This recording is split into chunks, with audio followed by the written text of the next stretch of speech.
Welcome and hello and welcome. Thank you for joining me on this very special edition of Un Poco Mas. Again, the late night insomniac edition for those of you degenerates who just can't sleep. You may be good people, but you're probably not.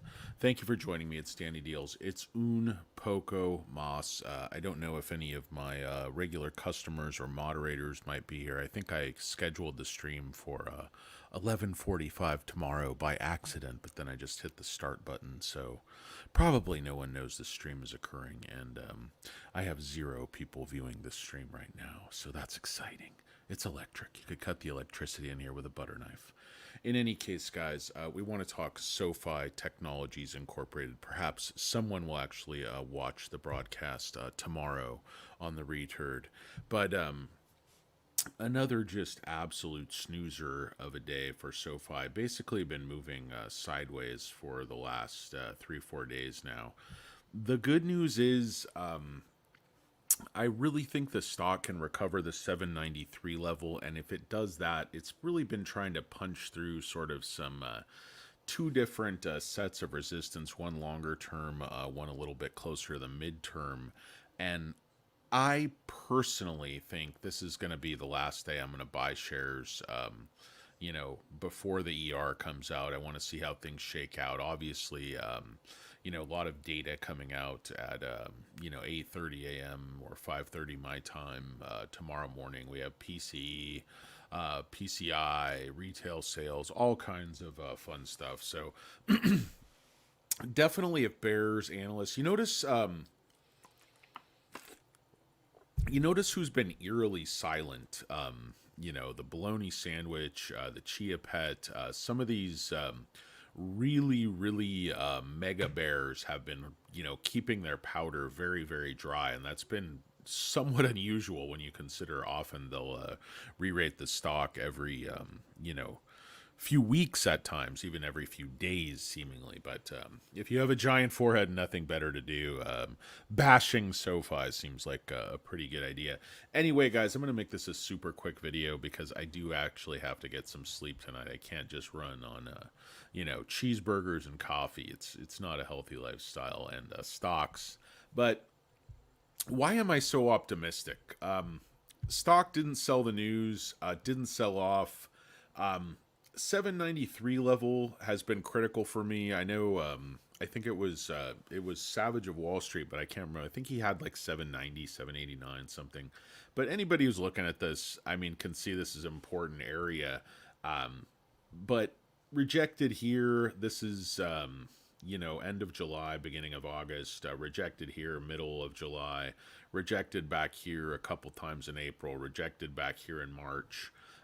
So this resistance is going back, at least 6 months, and then punch through it a little bit here, rejected again here, punch through here, but are rejected by this upward bound and this sort of upward channel we find ourselves in now over the shorter to mid-term, and then punch through it again here, big time, rejected by the same line, and again back down through the blue line. So didn't go down by much.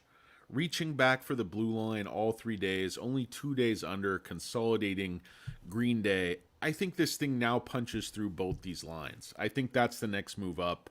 Higher highs, lower lows, doing this with very little volume. The market makers are sort of rearranging the deck chairs, finalizing their positions, getting their options in order. I think that you're definitely seeing some covering. You see it in the numbers. If you look, I want to go over some of these institutional buys because it's very, very important. Remember, guys, all these bearers were saying, hey, the profit is a flash in the pan. That, Q4 profit, it's all going to crash. But in fact, SoFi has continued to perform in this high interest rate environment, some very challenging conditions. No matter what else happens, guys, with this company, the bank deposits have been there, which are critical. The member growth has been there, which is critical.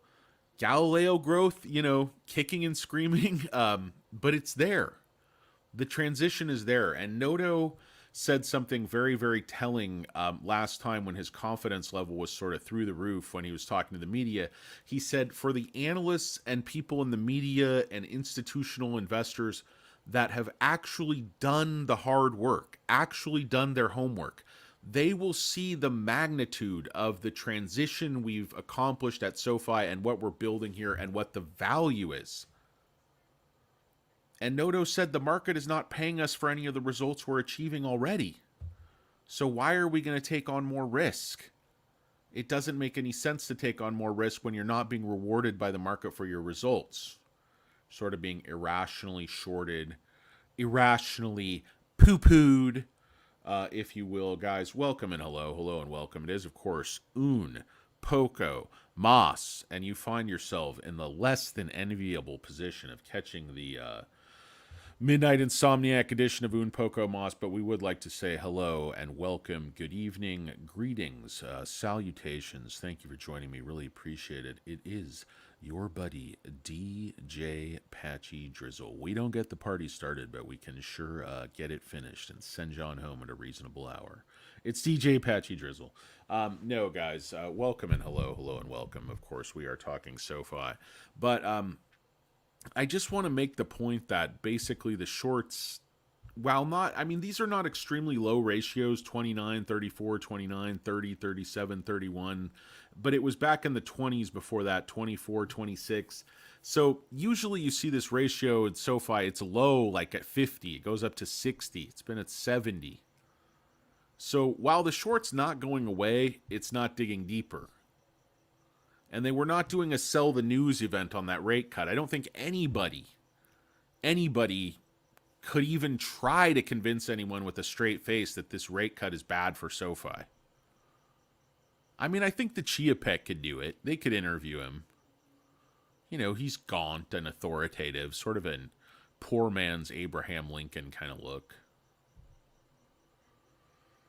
Oh, anyway, guys, I have no idea what I'm talking about. I'm just trying to get myself to sleep, get some of the bad juju out of the stock gods. Hopefully Neo's running on the Hang Seng, making an absolute fortune with Neo lately. I mean, that's not a $3 stock, folks. It's already almost doubled in the last couple of months.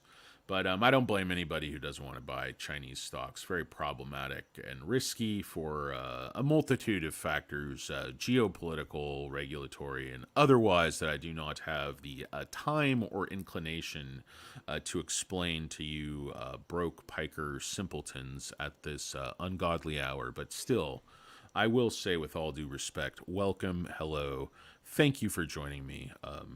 My deepest appreciation. No, not really, guys. I think you're crazy for being here. I think you should find other things to do. Looks like there's 8 of you here. 18. Looks like there's 18 of you here. What's going on, Air Force? You got my number, buddy. Certainly am a turd. I got Charted Travel. You're here. Good. Charted Travel is here. He's traveling around, but he's here. He's everywhere. He's omnipresent. I have Linda B. Linda B is here. I thought you were a different Linda, but it's Linda B, folks. The place to be and the person to be there with, it's Linda B. We got Charted Travel, 100% likes. What is that, 0 out of 0? I guess that's 100%. We got Ronald Garcia. Is that the guy from McDonald's? I'm not going to call you a turd, Ronald. That would be unbecoming of a man of my generous stature and proportions. As a portly gentleman, the last thing I want to do is call a good gentleman, a good honorable sir like Ronald Garcia a big juicy turd that he might be, but I'm just not going to address him as such because it would be disrespectful. All right, Ronald, you want it, you got it. You're a huge freaking turd. Good night. You can go to bed.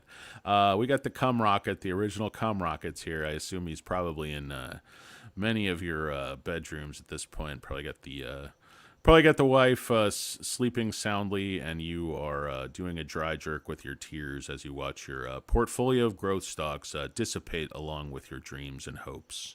Ah, the humanity. But anyway, Cum Rocket, why don't you ever make content around real estate? I'm sure it would be equally as great as your SoFi, because that's like my real life. Like, I don't care about you guys or these stocks or, I love investing, but like real estate is like, that's where my clients are. It's like my wheelhouse. It's my center. It's my base. And I just don't want to, I just don't want to go there. It's just too real. I want to be fake and superficial, big turd. Now, I really do like the SoFi stock, guys. I really do own a lot of it. There's so many reasons why I was, like I said, I was talking last night. I was watching Luke's video, and he was talking about the consistency. It's just unheard of to see this type of growth, this type of performance, to see management forecast this well, where they're turning in these sort of formulaic beats of their guidance and such. It's a very, very unusual company. People want to say, it's just another bank. But it's not. Guys, why do I say institutions are loading the SoFi stock? Newsflash, because they are. Okay, so look at these latest filings the last couple days. Does anybody know the Knights of Columbus has an all-cap index fund? Well, they're in for 3,700 shares, but moving on past that, we have U.S. small cap portfolio institutional class. They just increased their shares by 144%, 2.2 million. These are shareholders, most people, these two ARC sales of 16% and 10%, these were sort of widely reported at the time that ARC sold, I think, 10, 11% of their shares.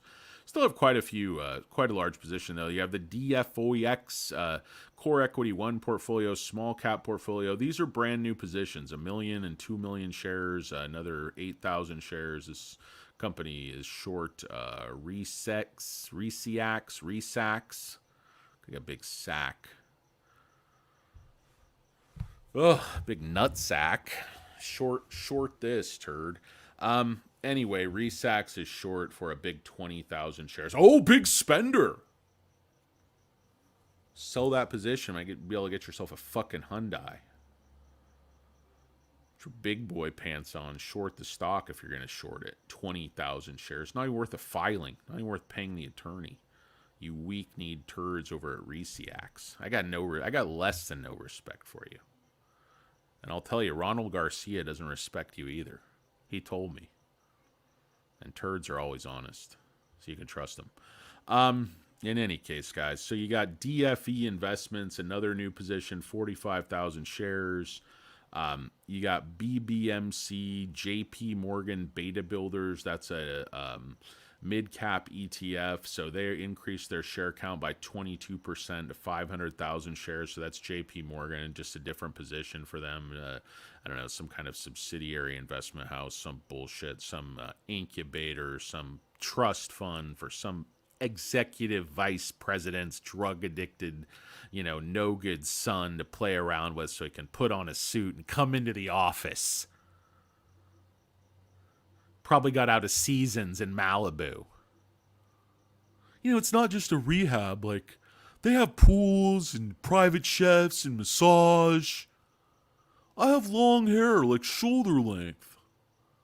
I look like I just came from a stylist, even though I have a horrible cocaine problem. Life seems good out here at Seasons. Oh, you fucking asshole. Anyway, guys, I don't know where I'm going with that impression. But it's not even a real person. But so we got DFA Investment Dimension Group, U.S. subsidiary Core 1. So that's another increase. 330% increase to 200,000 shares. Another brand new position from DFA Investments, 100%. This is an interesting one. FSMDX. It's Fidelity. We already know Vanguard is a mega whale with 81 million shares. Fidelity, all of their index funds, they're all buying SoFi. Same with Schwab. Look at this. Fidelity Mid-Cap Index Fund increased 13% in Q2 to 3.4 million shares. You got a new position, another new position with Fidelity, minor position, but they're starting a new one. And this will build over time. You got Schwab, U.S. Large Cap Growth. What do they know? It's hardly a large cap right now. I guess it is a large cap. It's not a small cap. I think it's technically a mid cap until 10 million or 20 billion. 10 billion. I don't know what technically is a mid cap. I would call SoFi a mid cap right now. A smaller mid cap. But if you measure from the base, it's sort of a mid cap. But anyway, guys, that's more of a nightcap. But you know where I'm going with that. Does anybody else miss Night Court? That was a funny show. Bull Shannon. What's that other guy's name? John Larroquette. God, random stuff you think of when you can't sleep. Hello and welcome, and hello. It's Poco Moss, you degenerate, insomniac, stock chasing, broke, no account turds that we all are, and I'm certainly one of you. No better than any of you, and probably worse than most. Thanks for joining us, guys. It's Poco Moss. So anyway, Schwab buying. You see another buy here. Fidelity, Schwab, Fidelity. Just keeps going on and on. And almost all of these are increases or new position. More from Fidelity. This is a small sell, but if you just look at, sort of, there's a couple sells down here, but guys, these are all increases. These are all for Q2, and we're already up to almost 50% institutional ownership. And when Noto talks about the people that can understand what this company is, the people that can do the homework, Fidelity, Vanguard, BlackRock, all of these companies, they all get it. They all see what SoFi is going to be as it scales. They're going to take all this marginal revenue to the bottom line. It's going to be a profit machine. Their cost structure is brilliant compared to any traditional financial institution. They're light. They're nimble. They're going to have superior margins. It's already there. It's already happening. The bears, the turds, these analysts, they have to make up a narrative and pretend not to see it. It's dishonest. It's disingenuous. Nobody believes SoFi is going to have to go out and do some desperate money raise. Tanner was just making a video. Everybody wants their loans. They have the best customers. If you have the most qualified customers, the best customers, when you're lending, why would anybody else, not want your loans on that secondary market? Why would they want other loans? Just doesn't make any sense, guys. And the short's not going away into the ER. They're not going away into the rate cuts. They're not fading away. Don't fade away. It's like the dead. I mean, they're borrowing again. They were borrowing yesterday. Yesterday they borrowed, 3 million shares net. Today, so far, another million. Cost to borrow is low, but it's not negative. Volume 0, so they control this thing with volume and borrowing. They're using both. Because this thing should have run on that half-point cut. They got to step on it. Their big clown shoes. Their big bullum heads laughing and loving. I seen them. They're big bullum heads. Anyway, guys, welcome and hello, and welcome for those of you joining us a little bit late in the broadcast. We got Billy Jack here. Billy Jack and Texarkana up late, burning the midnight oil for Poco Moss. We appreciate you, Billy Jack. No, he just can't sleep. It wasn't us who got him up. Okay. Anyway, we still appreciate you, Billy Jack. So Max Payne is $8. I wouldn't be at all surprised tomorrow stock moves up a little bit. It all depends on this data, this PCE data. It's either gonna, I don't know, because if it's bad, quote unquote hot, that'll probably crash the market because they think, okay, we won't get any more rate cuts this year. And if it's good, like, the economy's more healthy, so you can paint the narrative different ways for different sectors. Obviously, chips did very well yesterday. Tech has been doing well. Meta running, other stocks running. Google, has been down a little bit, but everybody's. I saw an interesting comparison in an article: Palantir versus Amazon. They were saying buy Amazon, sell Palantir. I mean, SoFi is just the redheaded stepchild who never gets asked to the ball. I mean, look at these price increases of Firm and Palantir versus SoFi. It's just kooky. If anything, over the last year, the fundamentals have looked better and better for SoFi than any of these other companies. In my opinion, I mean, you saw in those challenging conditions the surprising deposit growth, member growth. It just continues like a steamroller. The inevitability of SoFi, I think, is becoming very, very clear to the market. And I think when we start to see the filings next quarter, remember, guys, this quarter's over. This quarter's over. None of the bearish nightmare scenarios came to pass at all. So this is going to be the fourth quarter of profit. You see, there's no chance it's going to be 0 cents.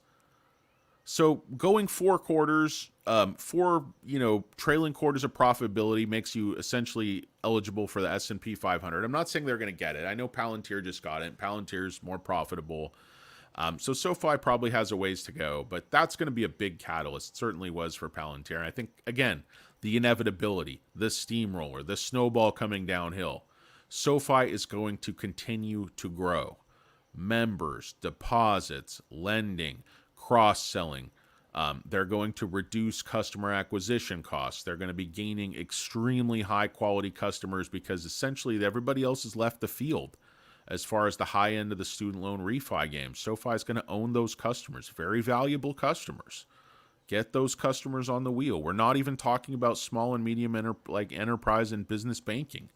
That's coming. They hired, the person who, I think it was a lady with the New York Fed for 30 years. They hired the general counsel who was with JP Morgan and Citibank, I believe. So they're hiring people who are connected inside the Beltway to get this stuff done, to push this stuff through. I mean, they obviously don't want to be offloading business accounts to American Express, for God's sake. Maybe they just don't have a choice. I mean, they figure, hey, they're going to be opening a business checking account somewhere. Better to, get a referral fee than get nothing. And there's a certain amount of logic to that. It's hard to argue with. But in any case, guys, I don't really know. That was pretty much all I had to say. I'm looking at the chart, and I know it seems like, okay, the stock's going back down. But if you look at it, this whole drop here, this candle is engulfed by this one. I'm not even going to count that because it's actually making a higher low than the previous day. So this entire drop was in 4 candles. This entire drop was in 3 candles. So the fact that it hasn't dropped as far is a good thing. This blue line is critical. It was resistance 5 times here. This will be the 3rd time they're trying to break through. This will be the 1, 2, 3, 4, 5, 6 tests of this line if you can get here. Eventually, you're going to break through. Eventually, you broke through this line. Remember, this was 1, 2, 3, 4 tests here and then broke through.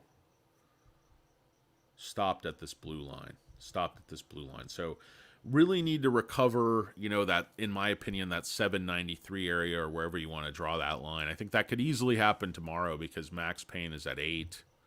And if you look at next week, there's basically no puts volume coming in. Bears are very, very weak. There's nothing in options saying they're going to push this. People keep saying, oh, it's going to be back down to 6, just buy at 6. I'm going to buy the rest of my position tomorrow, and I don't want to worry about it next month. There's always too much volatility coming into earnings. There's these pumps, there's these dumps, fake news, FUD, dud. People have small packages, and that gets in the way, messes with their head, their self-esteem. Coming in, hey, my stacks are falling, my portfolio's stagnant over here. I just had a Polish sausage, and the wife tells me I got a small package. You know what I mean? Not going to help a guy's confidence, you know what I'm saying? Plus, I'm already kind of a crusty Polak, as this horrible impression might imply. Oh, I love the Polish. Nothing I like better than sausages and polka. Oh, you fat bastards. Anyway, hello and welcome. Welcome and hello. Will Wheaton. That was a funny Family Guy where Stewie kept enunciating Will Wheaton too much and just annoying the shit out of Stewie. Why are you saying Will Wheaton? He's like, what? He's like saying, blowing air through every W like some pretentious douche, like Madonna got a British accent or some bullshit. Anyway, guys, what do you think's going to happen tomorrow? Oh, who cares? You guys are a bunch of morons. So there's no new ratings. There's really nothing going on. I mean, that announcement with the Galileo, secured debit card. Yeah, it was a big nothing burger, as the great David Harris pointed out in the comments. Like, I think this is a really nothing you're making too bad. I know, David. I'm trying to pump this turd. Give me a break. I'm trying to make $1 out of 15 cents. Let me holler at you, boys. Let me holler. Can I holler at you? Can I holler? Can I holler? Anyway, guys, clearly this show has jumped the shark. Let me read a few of your comments, then I'll get the hell out of here. Because I'm as sick of myself as you guys are of me, and I assure you of that. And I'll do some finger circles for emphasis. So what do you guys think is going to happen tomorrow? I really think this stock is not an $8 stock. Remember, it was a SPAC at 10. The performance, the guidance, the EPS is going up. The EBITDA has been there. Everything's been very consistent. They have not had ideal conditions to work with. These rate cuts, if they can engineer some kind of a soft or even a medium landing, SoFi is going to be on a gravy train with biscuit wheels, my friends. And we're going to be riding right in the caboose, if you know what I mean. The caboose is loose, you turds. But anyway, I don't know what the hell I'm talking about. I haven't slept. Anybody here? Anybody have anything at all remotely interesting to say? I saw Clap My Dog. I've already talked to Ronald Garcia and his Happy Meal team. I've got Linda B. She's not going to capitulate, and much to the chagrin of her husband, Wall Street. Oh, she's talking about stocks. Wall Street can do whatever to discourage retail investors. I won't sell my shares. No, me neither, Linda. And it's not working. You don't just need institutional investors. You need stability in the shareholders. You need people not buying and selling, because that's how all these market maker games work. They have to get weak hands to sell low. That's how all the reindeer games work. Well. Hello, Victor Hernandez, my good friend in Spain. We will be out there to stay with you shortly. Tell whoever prepares the food at your house, your private chef or whatnot, that I like tapas. I really enjoy tapas. Tell your staff. Tell Sanverti. Ich lieb dich. I have a feeling that's some kind of joke at my expense, but I don't care. Let's see. XDDD, Danka. Oh, you guys are talking to each other. Service. Ass firm. Yeah, I know. I'm an idiot. I'm a juvenile idiot. Kahlua Dre. Sanverti is a beer woman. Danny, what do you think about EPS? I always say more, so I like to think 5 cents, but I really think Noto's been saving up something, but he just doesn't do surprises. So yeah, I really think 4 cents is probably pretty safe. A little bit of a beat. But analysts now are calling for 4 cents. That asshead from Seaport, who never gives a target price, he said, raised his target price from 2 cents to 4 cents, and he was at 0 cents last quarter.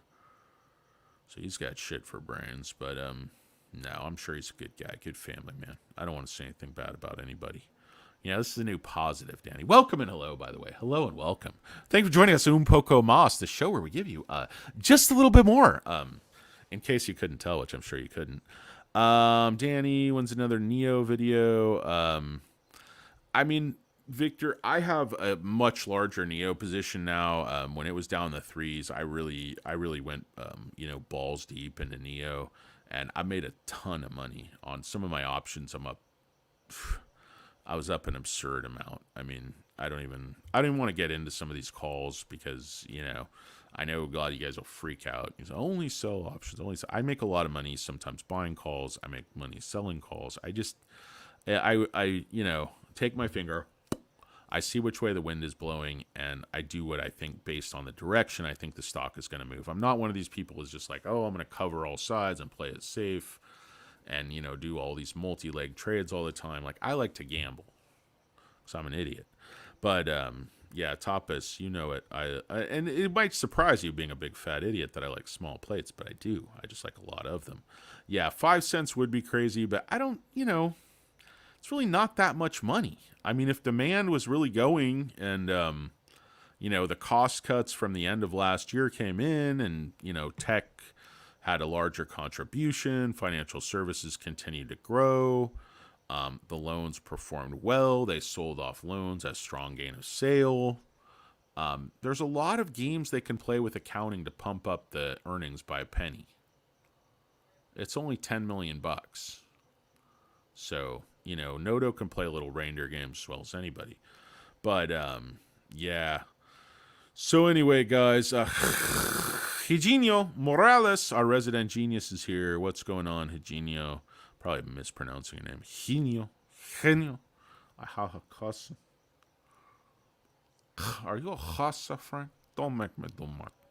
I hate that accent from Scarface. That's just the worst. Horrible acting performance. Horrible film, but I love it, but it's horrible.